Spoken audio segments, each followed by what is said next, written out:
Hey guys, welcome to Pages with Sidra. Today we are going to start chapter 183 of The Greatest Estate Developer. If you haven't watched the previous chapters, make sure to check them out on my channel.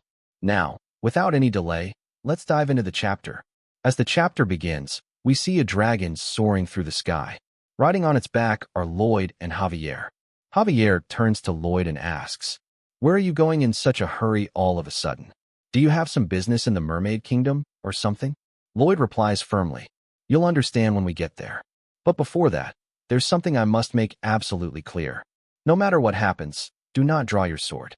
No matter what." The scene shifts. A massive tornado swirls above the ocean, but the dragon flies through it effortlessly. Soon, they arrive at the gates of hell. As they pass through, Lloyd's expression turns serious. They land near the Demon King's domain. As they enter, the Demon King greets them calmly. "Welcome. I thought it was about time you arrived." Lloyd's expression sharpens as he locks eyes with the Demon King. The two stand there, silently staring at one another for a few tense seconds. Then the Demon King speaks. "May I ask the first question?" Lloyd nods. "By all means." The Demon King sits on his throne while Lloyd and Javier stand before him. "Knowing full well that I desire your death, what courage led you to come see me in person?" Javier clenches his fists, whispering to himself, "Death? Kim Suho's death." Lloyd answers confidently, "I'm not some great person with the courage to face death head-on. I'm sure killing me would be easy for the King of Hell, and tricking me into coming here with lies would be just as simple. But Hell and the human realm are bound by strict laws. I was confident there was a rule, one that would prevent you from using my soul however you want, even if I died here in Hell. For example, something like the complete obliteration of the soul." Javier thinks to himself in shock. The King of Hell wants to use Kim Suho's soul, and he's willing to kill him for it. The Demon King claps slowly. "Remarkable. Both your judgment and your confidence to believe in it.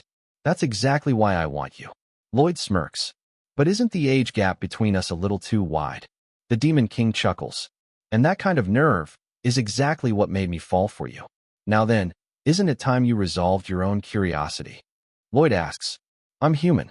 That means one day I'll die? So why go through all the trouble of descending into the human realm just to kill me? Waiting for me to die of old age must feel like the blink of an eye to you." The Demon King responds, "Of course, it would be easier to wait for your natural death. But again, it's the rules of this world that get in the way. I expected you to commit cruel acts to build Aotearoa, but you didn't. Every step you've taken has been positive. Almost everyone you've met has ended up living better, happier lives. You've accumulated too much merit. And when someone gathers enough merit, their soul automatically becomes the property of heaven upon death. That's not what I want." Lloyd narrows his eyes. "So you're planning to kill me before I can accumulate more merit?" The Demon King remains silent. Lloyd continues, "From what I know, the King of Hell can't just enter the human realm at will. How exactly do you intend to cross over?"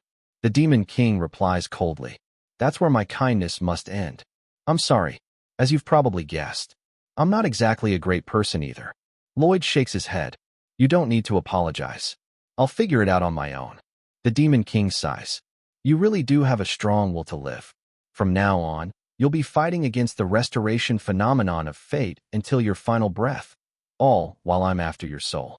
The peaceful retirement you once dreamed of is already gone." He leans forward. "What meaning could a life like that possibly hold, that you struggle so hard to protect it?" Lloyd remains silent. Then, with a fierce look in his eyes, he responds, "Struggling until the very last moment. That's what gives my life meaning." The Demon King smiles. "I'll cheer you on for that." Scene change. We now see the demon Artanis flying high above a peaceful landscape. Below, centaurs, mermaids, and other beings rest peacefully. Suddenly, she spots blood near the royal palace. The scene zooms in. An assassin is sneaking toward the sleeping queen. The assassin attacks while laughing, but the queen wakes up just in time, grabs her weapon, and strikes. "If I had neglected my training, that would have been the end of me." She slices the assassin down, but the body dissolves into blood. She gasps, "A fake." Suddenly, a green mist spreads. It's poison. She coughs and mutters to herself. This is the same poison from before, but it's even stronger this time. Scenes shift again. Now we see the queen, Who is a woman facing a younger version of herself. Her curse is returning. She whispers. The restoration phenomenon of fate. The child version stares at her, one eye glowing red, trembling. This is strange, very strange. I definitely overcame this curse. The queen clutches her head. So in the end, you truly intend to drive me mad. But then she smiles gently and looks at the child version of herself. Don't worry, because now he's with me. Suddenly, we see Lloyd standing by the window. He's arrived, just in time to save her. That's it for today's chapter recap. If you enjoyed the breakdown, don't forget to like, comment, and subscribe to stay updated with the latest manga, manhwa, and manhwa recaps. Got thoughts on today's chapter? Drop them in the comments. I'd love to hear your take on the story.